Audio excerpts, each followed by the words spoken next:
আমি আগের অনেক ভিডিওতেও বলেছি, যেটুকু আমি নলেজ পাই বা যেটুকু নিউজ চ্যানেলগুলো আমি ফলো করি সেই ভিত্তিতে তোমাদেরকে আবারও বলছি, বা আমার নিজের সাথে ঘটেছে সেই ঘটনাটাই আমি বলছি। অন্নপূর্ণা যোজনা নিয়ে কেউ অধৈর্য হও না।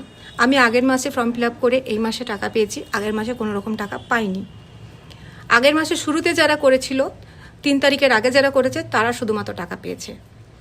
জুন মাসে ধরে যেসব প্রসেসিংগুলো চলেছে তাদের কিছু অংশের লোকের টাকা এখন এই 1 জুলাই ঢুকেছে, কিছু মানুষের ঢোকেনি। তাদের সকলের বলে দিয়েছে, সরকার থেকে বলেছে যে আস্তে আস্তে সকলের প্রসেসিং হচ্ছে, প্রত্যেকের টাকা ঢুকবে। আমি ব্যাংকে গিয়েও খবর নিয়েছি, সেখানে SBI ব্যাংক অ্যাকাউন্ট যারা আছে, মানে যারা ব্যাংক অ্যাকাউন্টের ম্যানেজার যারা আছে তারা বলেছে সার্ভার এতটা ডাউন চলছে যে 3 দিন 4 দিন পর্যন্ত টাইম লাগতে পারে টাকাটা আপনার অ্যাকাউন্টে রিফ্লেক্ট হতে। তাই অযথা টেনশন না করে ধৈর্য ধরুন।